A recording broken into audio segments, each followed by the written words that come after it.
मैं परमेश्वर का धन्यवाद देता हूँ। इस संध्या काल में हम आराधना संदेश मिनिस्ट्री के साथ मिलकर परमेश्वर के वचन को सीख रहे हैं और प्रत्येक शुक्रवार को हर फ्राइडे को रात्रि 8 बजे हम आराधना संदेश मिनिस्ट्री के फेसबुक पेज पर इन दिनों में उत्पत्ति के अध्यायों का समझ रहे हैं और परमेश्वर की पवित्र आत्मा के द्वारा उसका अध्ययन कर रहे हैं और सीख भी रहे हैं।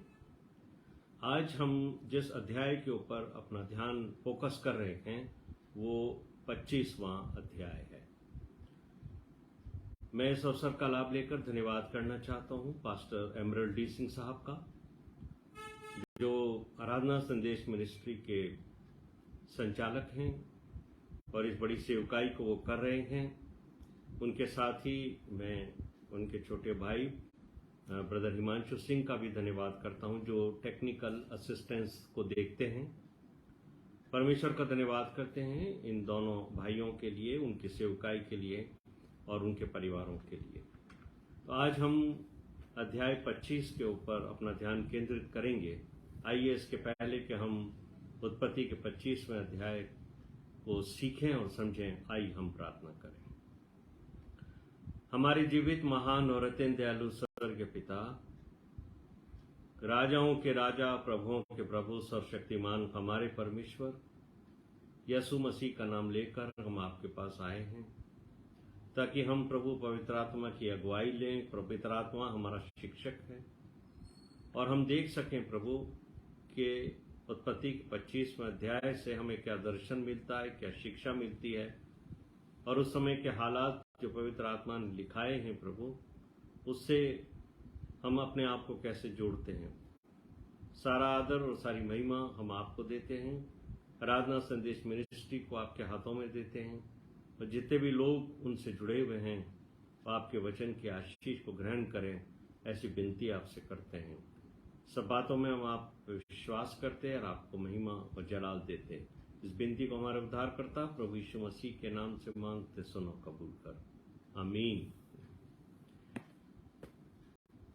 ये जो 25वां अध्याय है, ये अध्याय ही इस बात से शुरू होता है कि सारा की मृत्यु के बाद अब्राहम ने एक और विवाह किया और उसकी जो दूसरी पत्नी थी अब्राहम की, उसका नाम कतूरा था।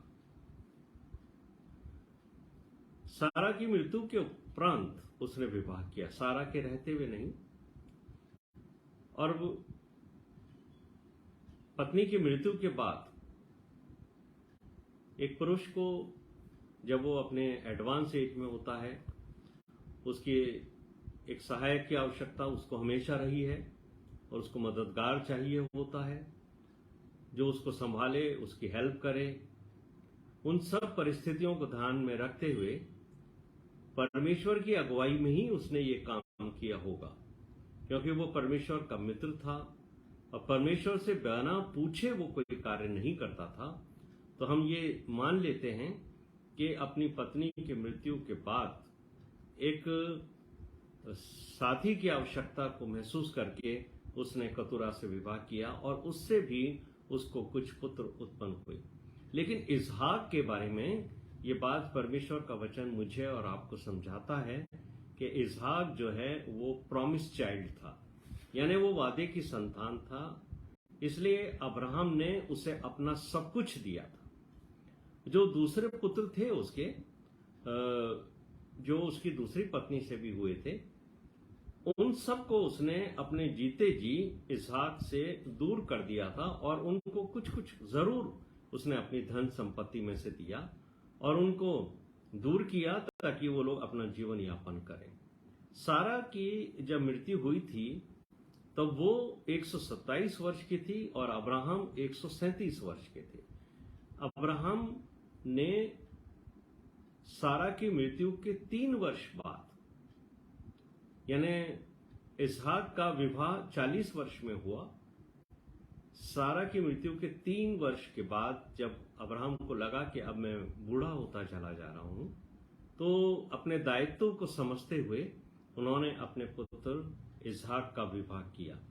और बाइबल हमें बताती है कि अब्राहम की कुल आयु 175 वर्ष की हुई।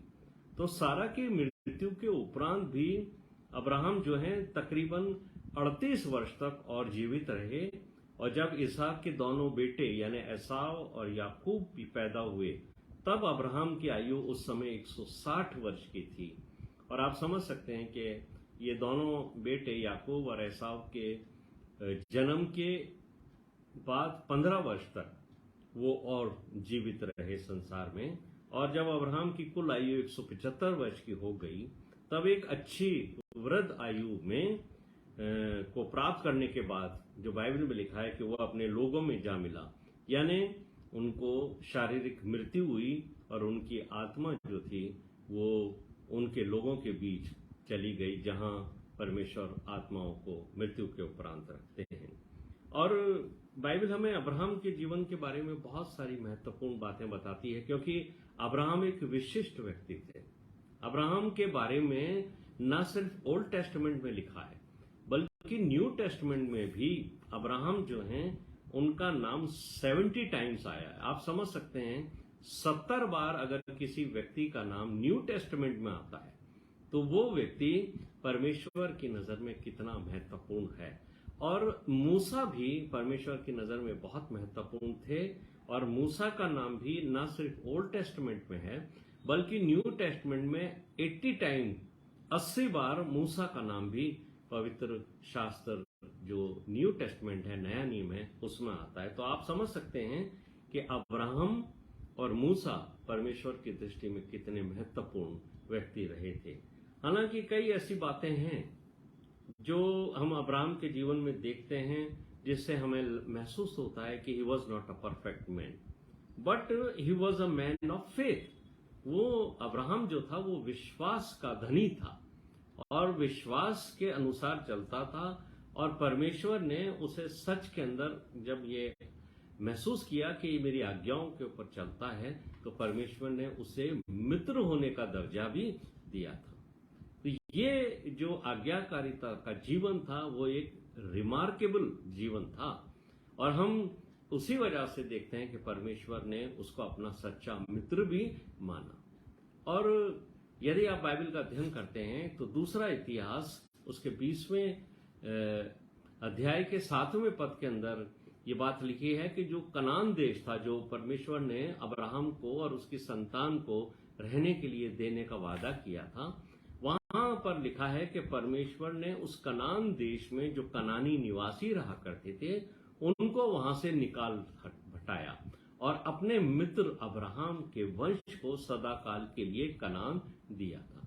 तो आप समझ सकते हैं कि कितना महत्वपूर्ण व्यक्ति है जिसके लिए बाइबल कहती है कि वो परमेश्वर का मित्र था। याकूब का दूसरा अध्याय उसके 23वें पद में नए नियम के अंदर ये बात लिखी है कि अब्राहम ने परमेश्वर पर विश्वास किया और ये उसके लिए धार्मिकता गिना, धर्म का गिना जाना। वो भी परमेश्वर इस बात को महसूस करें कि ये व्यक्ति धार्मिक है, परमेश्वर की नजर में धार्मिक होना ये सबसे महत्वपूर्ण है। तो अब्राहम की जब मृत्यु हुई उसके पश्चात परमेश्वर ने उसके पुत्र इसहाक को बहुत आशीषें दी। और परमेश्वर का जो कार्य है और परमेश्वर की जो आशीषें हैं वो एक वंश से और दूसरे वंश के ऊपर ट्रांसफर होती रहती है। यानी एक वंश चला जाता है, दूसरा वंश आता है। तो जब परमेश्वर ने अब्राहम को आशीष दी, वही आशीषें अब्राहम की के साथ लगी रहीं, उसके पुत्र इसहाक के साथ लगी रहीं और उसके वंश जो आगे बढ़े उनके ऊपर भी परमेश्वर की वो आशीष लगी रही जिसके लिए परमेश्वर ने कहा था कि मैं तेरे वंश को ये आशीषें जरूर दूंगा। तो मेरे प्रिय भाइयों और बहनों, हम यहां पर देखते हैं कि इस्माइल को भी, जिसके लिए परमेश्वर ने हाजिरा से ये कहा था, जो इस्माइल जो हाजिरा का पुत्र था, उसको भी परमेश्वर ने कहा था कि मैं इस बच्चे के वंश को भी आगे बढ़ाऊंगा। तो इस्माइल के भी 12 बेटे हुए थे, उनके भी जो वंश थे वो इस्माइली लोग कहलाए। तो 12 बेटे उसके भी थे और इस्माइल की कुल आयु 137 वर्ष की हुई थी। उसके पश्चात इस्माइल की मृत्यु भी हो गई। अब हम 25वें अध्याय, जो उत्पत्ति का 25वां अध्याय, उसके 19वें पद में आते हैं। यहां पर परमेश्वर का वचन कहता है, इसहाक के पुत्रों की उत्पत्ति के बारे में लिखा हुआ है। इसहाक ने 40 वर्ष का होकर रिबका से शादी की थी। ये जो अरामी पुरुष था जिसके बारे में लिखा है कि ये बतूएल था, जिसकी बेटी थी ये कौन, रिबका, जिससे इसहाक का विवाह हुआ था। तो आप देखेंगे कि ये इसका भाई लाबान था। तो जब जब भी रिबका के बारे में बाइबल में लिखा गया है कि ये बतूएल की बेटी थी, साथ में लाबान का भी जिक्र आता है कि लाबान की बहन थी। तो जब इसका विवाह हुआ रिबका का इसहाक के साथ, उस वक्त इसहाक 40 वर्ष के थे। और हम यहाँ एक और महत्वपूर्ण बात देखते हैं कि 40 वर्ष विवाह की आयु के बाद 20 वर्ष तक रिबका के कोई भी बच्चे इसहाक के द्वारा नहीं हुए, यानी इसहाक पिता नहीं बन सके।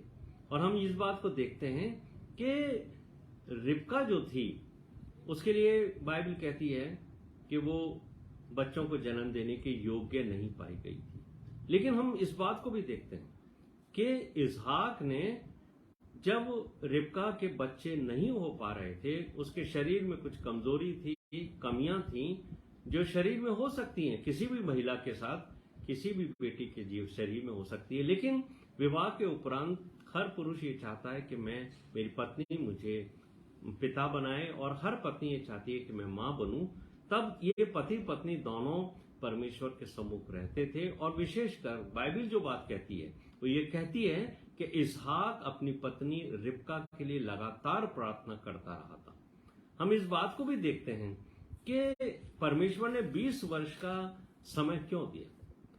देखिए, जब अब्राहम अपने घर से निकले, जब वो 75 वर्ष के थे, तब उनको ये परमेश्वर ने वादा किया था कि मैं तुझे जो हूं वो एक पुत्र दूंगा।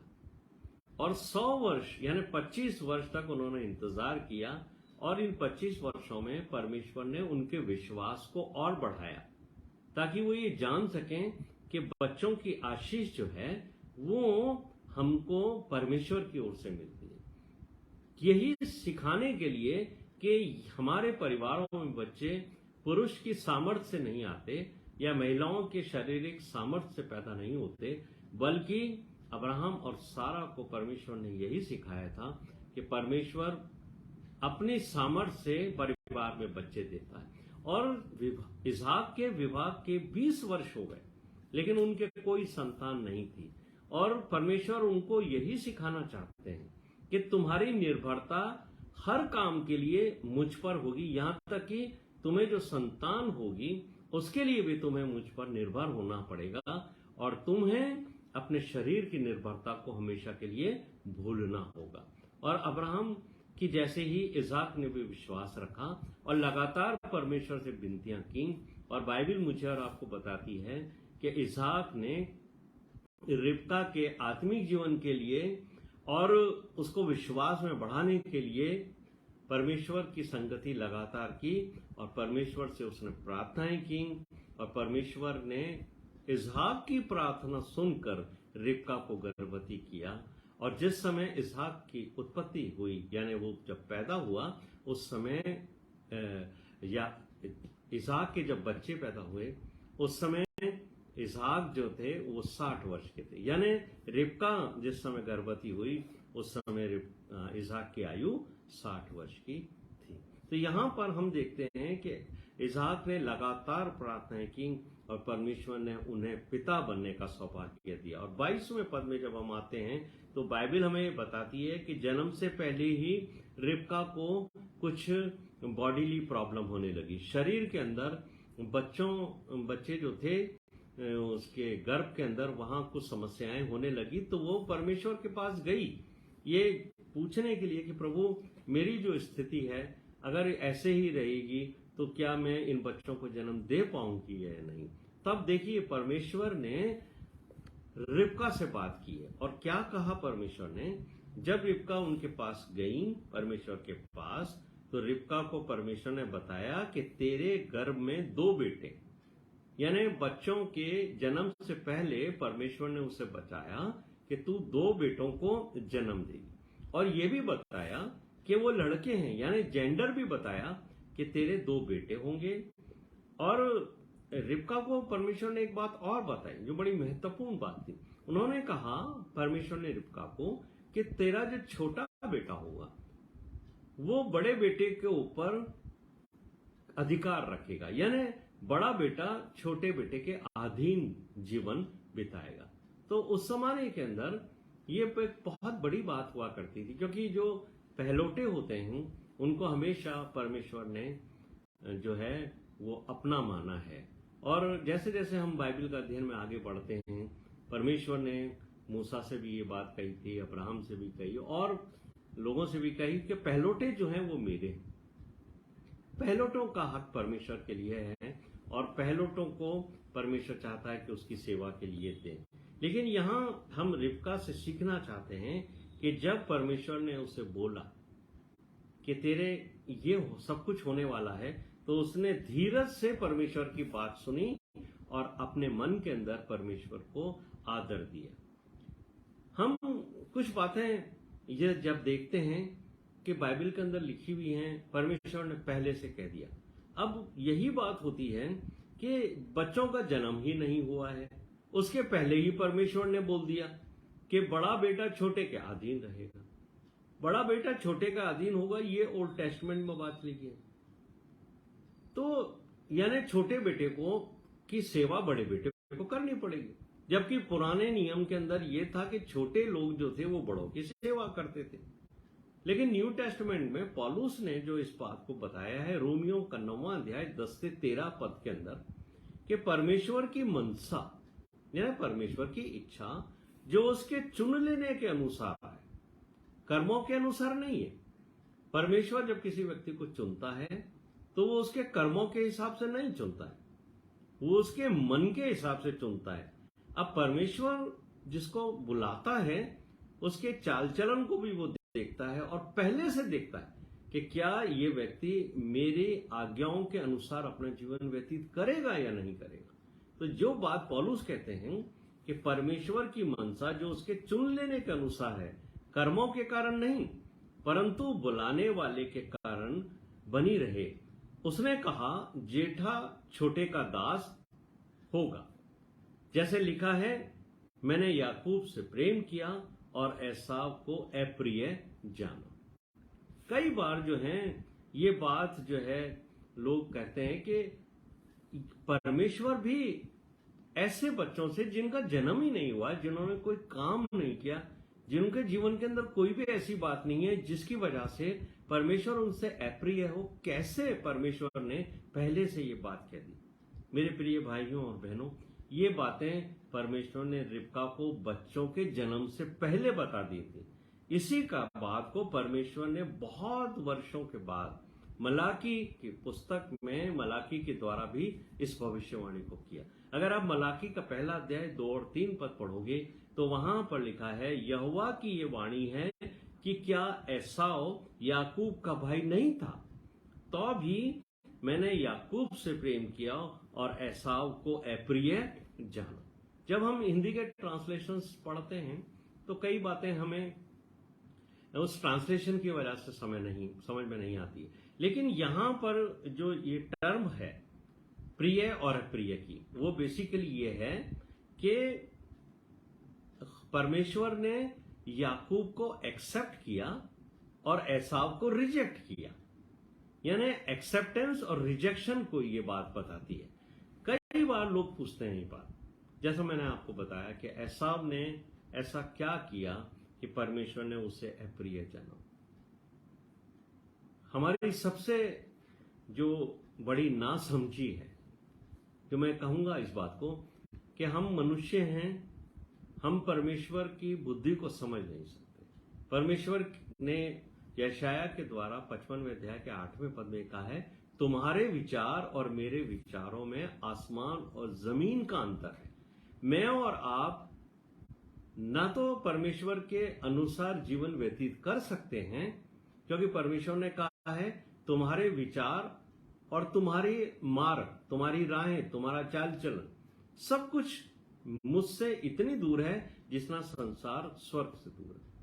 यानी इनके अंदर पृथ्वी और आकाश में जितना अंतर है उतना हमारी समझ में है। इसलिए ये बात के ऊपर बार बार ये सवाल करना कि परमेश्वर ने ऐसा क्यों किया, परमेश्वर ने ऐसा क्यों किया, ये एक विश्वासी को शोभा नहीं देता है। बल्कि जो खुदा का जो चुनाव है, मुझे और आपको उसको डिवाइन विजडम समझना चाहिए कि परमेश्वर ने अपने डिवाइन विजडम से इन बच्चों के अंदर से चुनाव किया कि ये जो बड़ा बेटा है वो छोटे बेटे के अधीन रहेगा।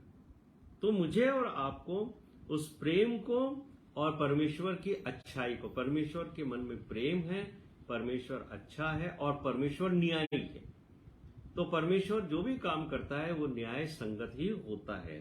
तो हमें जो है वो केवल इस सवाल का जवाब हम नहीं पा सकते हमारी बुद्धि से, इस सवाल का जवाब तो परमेश्वर ही दे सकते हैं। तो मुझे और आपको ज्यादा इस बारे में नहीं सोचना चाहिए, लेकिन आगे हम जब इन अध्यायों में पढ़ेंगे तब हमें कुछ प्रकाश होगा, कुछ रोशनी आएगी कि परमेश्वर ने क्यों एसाव को रिजेक्ट किया था। अप्रिय जाना नहीं बल्कि उसको रिजेक्ट कर दिया परमेश्वर ने, और उसके बारे में हम आगे पढ़ते हैं। तो जब 25वां अध्याय उत्पत्ति का हम पढ़ रहे हैं तो 24 से 26वें पद के अंदर हम ये बात देखते हैं कि ये सच्चाई सामने आई कि जब बच्चों का जन्म का समय आया तो रिबका के घर में 2 बच्चे पाए गए, और परमेश्वर का वो वचन जो इन बच्चों के जन्म से पहले परमेश्वर ने रिबका से कहा था वो यहाँ हम पूरा होता हुआ देखते हैं कि एसाव का जो जन्म हुआ तो उसका जो शरीर था वो रोएदार था, यानी उसके शरीर पर बाल पाए गए थे, और बाइबल कहती है कि उसका रंग भी लाल था। और जेकब जो था वो सेकंड बॉर्न था, वो उसके पीछे पीछे पैदा हुआ अपने भाई के, और बाइबल कहती है कि वो उसकी एड़ी को पकड़े हुए पैदा हुआ था। इसको इंग्लिश में कहते हैं हील कैचर। एड़ी को पकड़ करके वो पैदा हुआ था, और ये उसके जीवन का ये के कार्यों के द्वारा भी ये साबित होता है कि वो उसकी एड़ी को खींचता हैगा।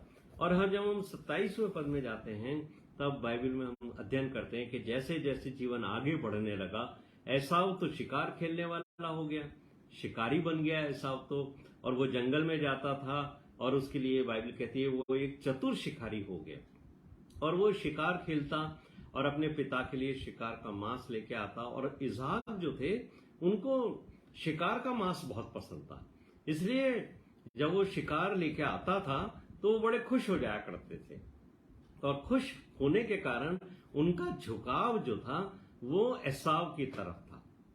और एसाव जो था वो अपने पिता को खुश करने के लिए, उनके आशीषों को प्राप्त करने के लिए शिकार खेलता और शिकार लेके आता, और इसलिए जो है वो इसहाक जो है उसके शिकार का मांस खाते थे और आनंदित रहते थे, इसलिए वो उसको प्रेम करते थे। लेकिन बाइबल हमें ये बताती है कि जो रिबका थी इसहाक की पत्नी, वो अपने छोटे बेटे याकूब से स्नेह रखती थी, वो उसको प्रेम करती थी। एक दिन की घटना है कि याकूब जो थे वो घर में रहा करते थे। याकूब दरअसल क्या है, बड़ा होमली लड़का था, वो अपनी मदर के साथ ही रहता था घर में, उनके कामकाज में हाथ बटाया करता था और घर के कई काम किया करता था। तो हम यहाँ पर इस बात को देखते हैं कि वो क्या क्या काम करता था। वो एक दिन दाल बना रहा था, मतलब वो घर में भोजन भी बनाता था। कितनी अच्छी बात है कि एक छोटा बेटा अपने घर के अंदर अपने लिए भोजन पका रहा है। और यहाँ पर लिखा है, बाइबल हमें बताती है कि वो एक लाल दाल पका रहा था, जिसे हम मसूर की दाल कहते हैं। और ये जो एसाव था वो शिकार खेलने गया हुआ था। शिकार खेलते खेलते जो है वो बहुत थक गया था, इतना थक गया था कि जब वो आ रहा था तो थकान से तो चूर था ही, उसको भूख बहुत लग रही थी। और भूख जब इंसान को लगती है तो ये एक शैतान का ऐसा वेपन है। शैतान जो है वो इंसान की भूख के द्वारा आजमाता है, और भूख इतनी पैदा हो जाती है हमारे शरीर में कि हम उस भूख को मिटाने के लिए कुछ भी कर सकते हैं। आप देखिए कि शैतान इंसान को भूख की वजह से उसकी परीक्षाएं लेता है। उसने तो यीशु मसीह से को भी परीक्षा जो ली थी शैतान ने, वो उसकी भूख के कारण ली। 40 दिन तक यीशु मसीह जब उपवास काल में थे तो उनको भूख लगी। बाइबल कहती है कि 40 दिन उपवास में रहने के बाद यीशु मसीह जो एक मनुष्य के रूप में थे, उनको भूख लगी। शैतान आ गया तुरंत और क्या कहने लगा उनसे कि तू भूखा है तो जल्दी से तेरे लिए व्यवस्था कर ले, तू तो परमेश्वर पुत्र है। अरे ये पत्थरों को बोल दे तेरे लिए रोटी बन जाएगी और तू रोटी खा लेना, अपनी भूख मिटा देना। तो यीशु मसीह ने क्या कहा था उसको कि मनुष्य जो है वो केवल रोटी ही से जिंदा नहीं रहता, पर परमेश्वर के मुंह से निकले हुए वचनों के द्वारा वो जीवित रहता है। लेकिन ये बात एक साधारण मनुष्य कई बार नहीं समझ पाते। और यहां पर भी हम देख रहे हैं कि यहां जो है एसाव की परीक्षा किस चीज से हो रही है? भूख की वजह से हो रही है। और हम देखेंगे कि एसाव जो है इस परीक्षा में फेल हो गए। उसने भूख को प्रथम स्थान दिया, परमेश्वर के को प्रथम स्थान नहीं दिया। और यही बात हम देखते हैं कि सबसे पहले शैतान ने आदम और हवा को भी रोटी के द्वारा, भूख के द्वारा उसने जो है वो परखा। वो जो फल लगा हुआ था उस जमाने में उनके लिए परमेश्वर ने क्या कहा था? जितने भी फल हैं वो तुम्हारे खाने के लिए हैं, और जो हरी पत्ती और घास है वो पशुओं के खाने के लिए। तो परमेश्वर ने हमें बेसिकली शाकाहारी बनाया था।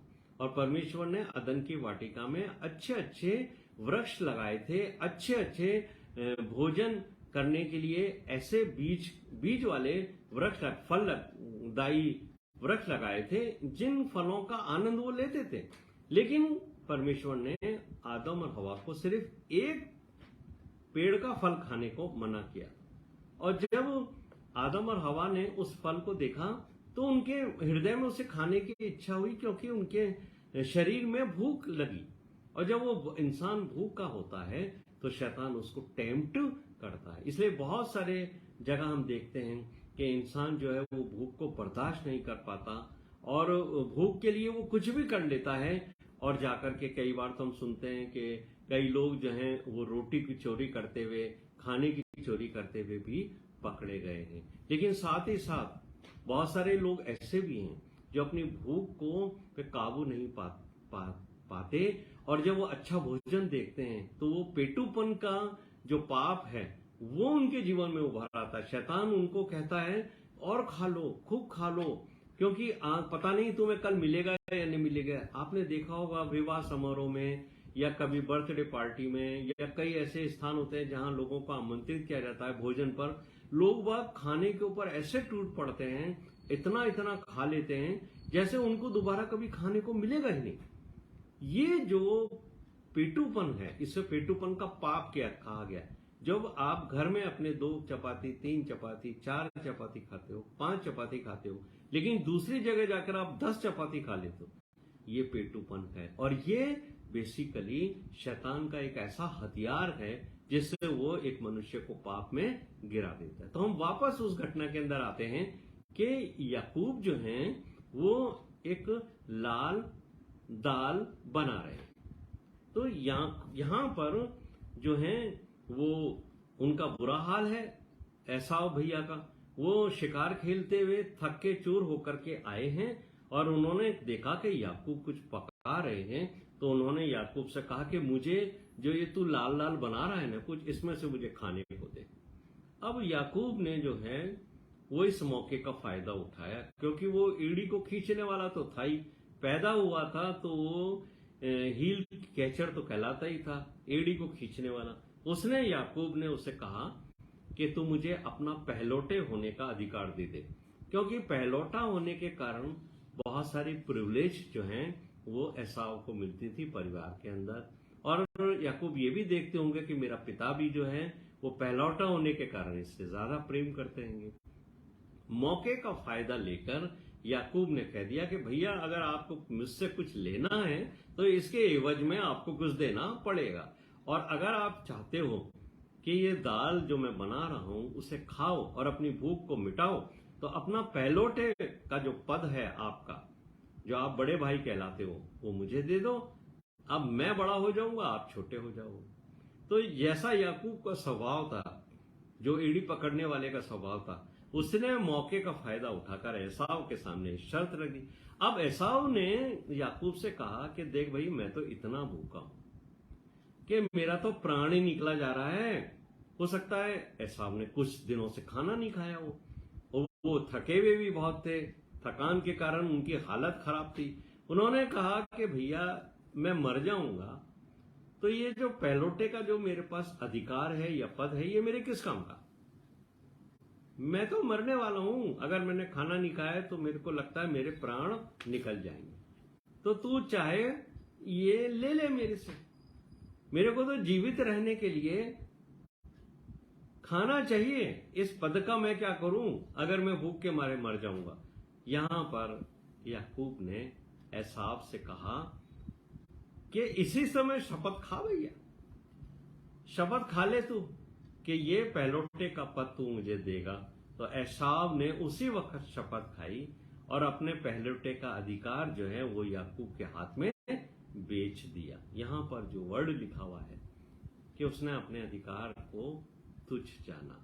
क्या लिखा है कि याकूब ने एसाव की पकी हुई दाल और रोटी जो है ले ली और उसे खाई और वहां से चला गया। और इस 25वें अध्याय के अंत में जो बात लिखी है, ऐसा करके एसाव ने अपने पहलौठे के अधिकार को तुच्छ जाना। परमेश्वर ने इस पहलौठे के अधिकार को बहुत आदर दी है, बहुत इज्जत दिया है। और यीशु मसीह भी परमेश्वर पिता का पहलौठा पुत्र कहलाता है। तो आप समझ लीजिए कि पहलौठा बेटा, पहलौठी बेटी, जो भी परिवार में पहलौठा बच्चा है, परमेश्वर की ओर से वो बहुत आशीषित है। लेकिन जब एसाव ने पहलौठे के अधिकार को बेच दिया, तो यहां बाइबल कहती है उसने पहलौठे के अधिकार को तुच्छ जाना। इसलिए परमेश्वर ने एसाव को रिजेक्ट किया। जो परमेश्वर की आशीषों को तुच्छ जानता है, परमेश्वर उसको तुच्छ जानता है। जो बात यहां पर मुझे और आपको समझनी चाहिए वो ये है कि परमेश्वर ने पहलौठे के पद को बेचने के कारण जब एसाव ने जो अधिकार उसको दिया गया था, उसको उस पद को तुच्छ जाना। मसूर की दाल और रोटी के एवज में उसने भूख को महत्व दिया, न कि उस ब्लेसिंग को जो उसको पहलौठे के अधिकार के रूप में परमेश्वर से मिली थी। परमेश्वर इस वचन के ऊपर आशीष दे। मुझे और आपको उत्पत्ति का 25वां अध्याय समझने के लिए आत्मिक बुद्धि दे। आइए हम प्रार्थना करें। हमारे जीवित, महान और अत्यंत दयालु स्वर्गीय पिता, आपका धन्यवाद करते हैं प्रभु कि आपने हमें अवसर दिया है कि हम आराधना संदेश मिनिस्ट्री के साथ मिलकर इस संध्या काल को उत्पत्ति के 25वें अध्याय को समझ सके और पवित्र आत्मा की अगुवाई में सीख सके। सारा आदर और सारी महिमा आपको मिले। पास्टर एमरल्डी सिंह और ब्रदर हिमांशु सिंह और इनके परिवारों को जो मथुरा से प्रभु आराधना संदेश मिनिस्ट्री का आयोजन करते हैं, उनको आपके हुजूर लाकर उनके लिए आशीष चाहते हुए ये विनती हमारे उद्धारकर्ता प्रभु यीशु मसीह के नाम से मांगता, सुन और कबूल कर। आमीन आमीन। ऐ हमारे बाप, तू जो आसमान पर है, तेरा नाम पाक माना जाए, तेरी बादशाहत आए, तेरी मर्जी जैसे आसमान में पूरी होती है जमीन पर भी हो। हमारे रोज की रोटी आज हमें दे, और जिस तरह हम अपने कसूरवारों को माफ करते हैं, तू भी हमारे कसूर हमें माफ कर। हमें आजमाइश में न पड़ने दे, बल्कि बुराई से बचा, क्योंकि बादशाहत, कुदरत और जलाल हमेशा तेरे ही है। आमीन। आप सबको जय मसीह की। और आने वाले शुक्रवार को हम उत्पत्ति के 26वें अध्याय को की स्टडी करेंगे, और आप सब लोग मेरे साथ फेसबुक आराधना संदेश मिनिस्ट्री के फेसबुक पे जुड़िए। आप सबको जय मसीह की।